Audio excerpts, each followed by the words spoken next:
Que la paix du Seigneur Jésus repose sur toi en ce nouveau matin. Je suis heureux de t'accueillir dans ce moment de silence, quand la ville est encore endormie et que les rues n'ont pas encore retrouvé leur agitation. Peut-être es-tu à la fenêtre d'un petit appartement parisien, regardant les toits encore sombres. Peut-être es-tu dans un village de campagne, où seul le clocher rappelle le passage des heures. Partout en France, l'aube est une invitation à recommencer, et aujourd'hui, je veux que tu découvres combien la présence de Dieu peut transformer ce début de journée. Souvent, dès que nous ouvrons les yeux, la course commence. Messages à consulter, obligations à préparer, inquiétudes à gérer. Le cœur bat plus vite que nos pas, et l'esprit s'embrouille avant même d'avoir pris un café.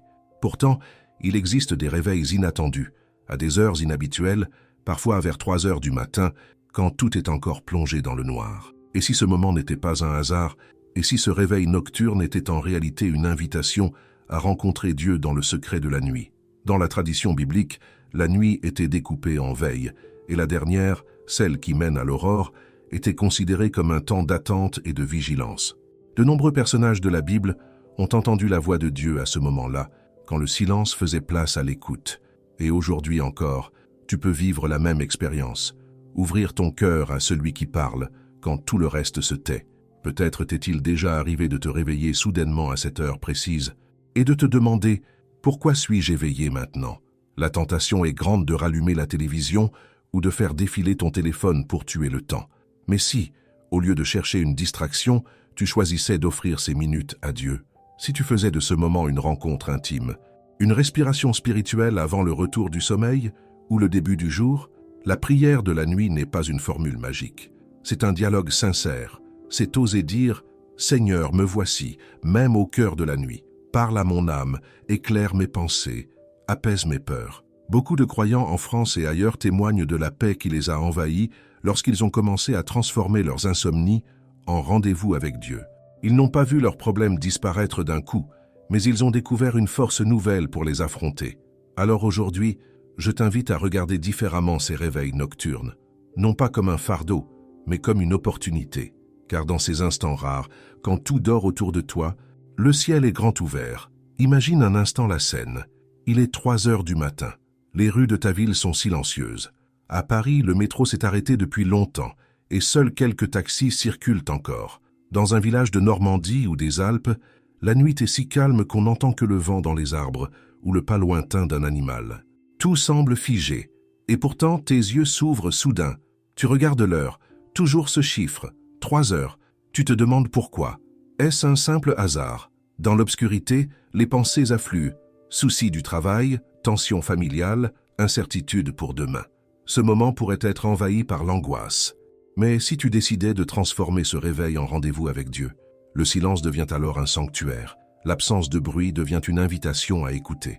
Là où beaucoup ne voient qu'une heure de trouble, toi tu peux découvrir une heure de grâce. La Bible nous montre que Dieu agit souvent dans la nuit.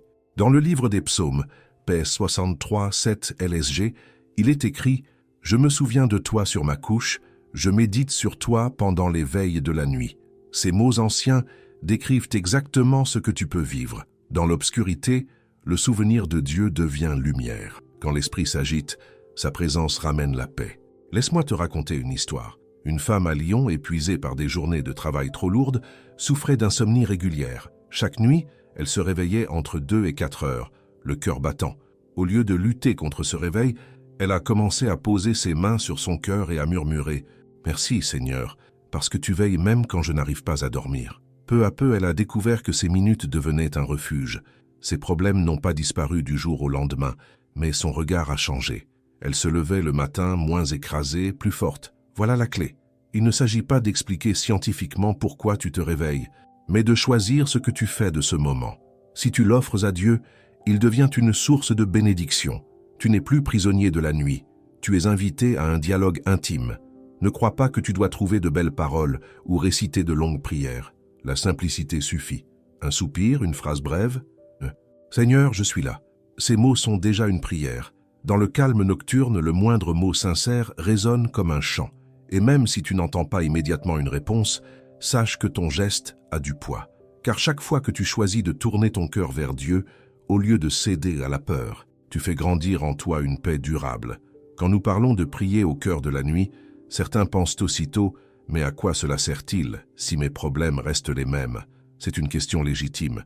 La prière n'efface pas d'un coup toutes les difficultés, mais elle change profondément notre manière de les vivre. Pense à un voyageur qui marche dans les ruelles anciennes de Carcassonne. La nuit est sombre et les murs semblent identiques. Sans lumière, il tourne en rond et l'angoisse monte. Mais si quelqu'un lui tend une lanterne, les pierres prennent une autre couleur et le chemin devient praticable.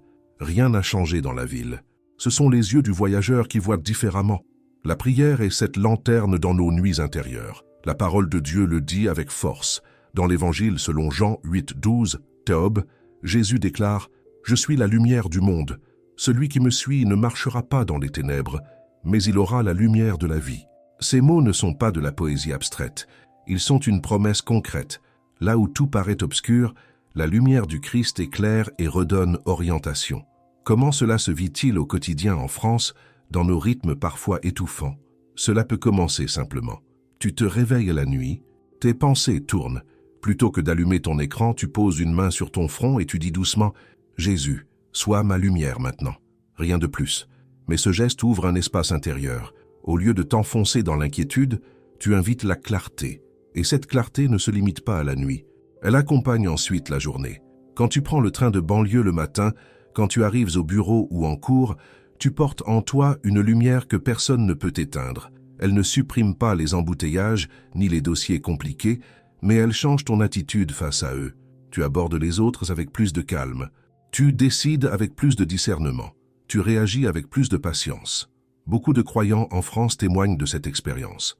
Une infirmière à Marseille racontait qu'après plusieurs nuits d'angoisse, elle avait choisi de lire un verset avant de reprendre son sommeil. Peu à peu, elle a remarqué qu'elle arrivait à son service hospitalier moins épuisée et plus sereine, même au milieu du stress. Elle avait découvert ce secret. La lumière de la prière nocturne se prolonge dans le jour. Voilà pourquoi la prière n'est pas une obligation supplémentaire, mais un don. Elle ne pèse pas, elle allège. Elle ne rajoute pas de bruit. Elle installe le silence qui guérit. Seigneur de tendresse, je viens devant toi dans ce silence de la nuit. Je n'ai pas de grands discours à offrir, seulement mon cœur tel qu'il est. Tu vois mes pensées dispersées, mes inquiétudes, mes désirs secrets. Ce matin, je veux les déposer entre tes mains.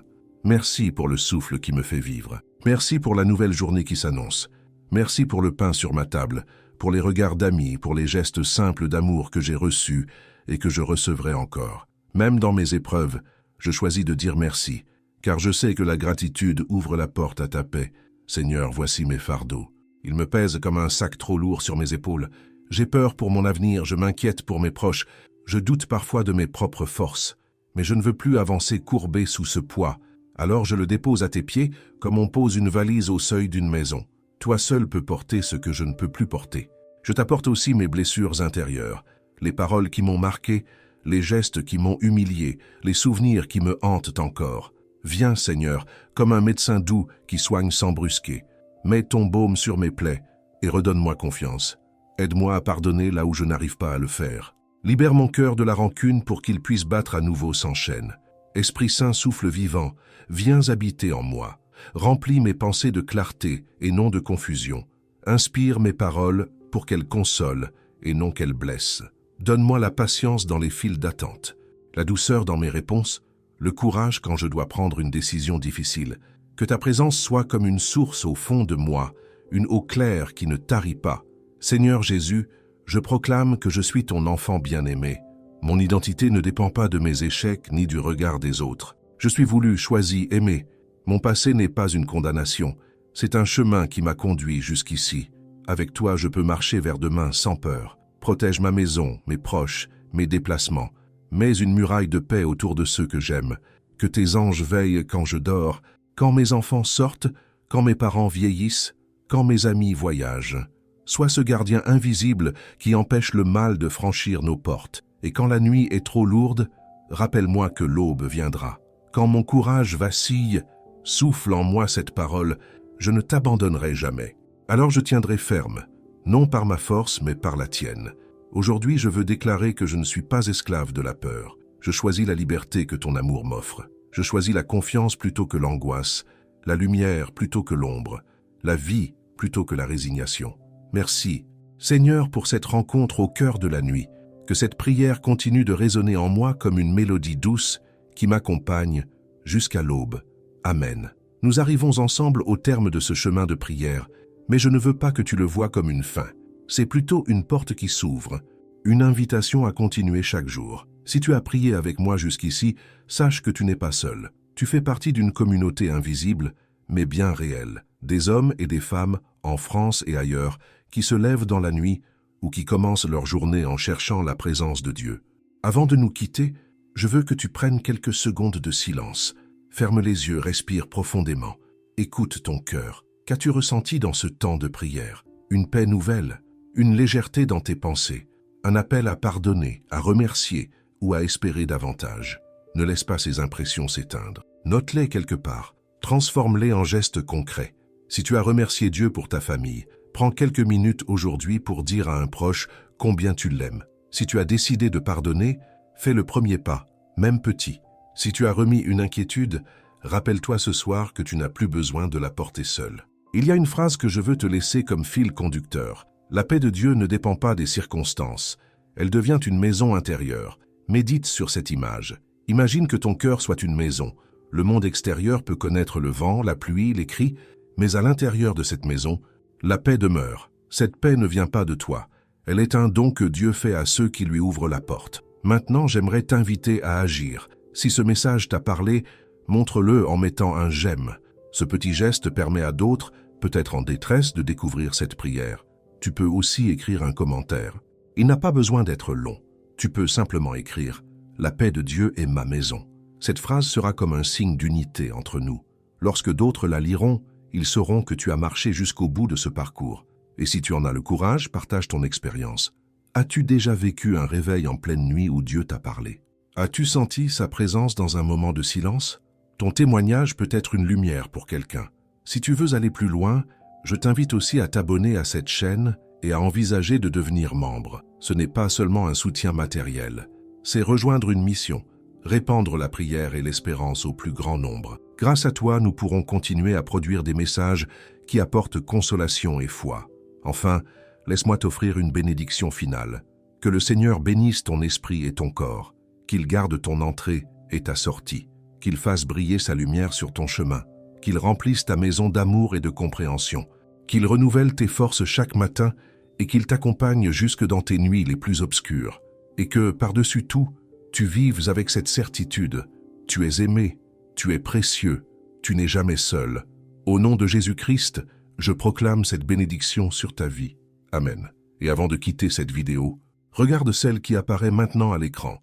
Elle prolonge ce que nous venons de partager. Clique et continue ce voyage spirituel avec nous.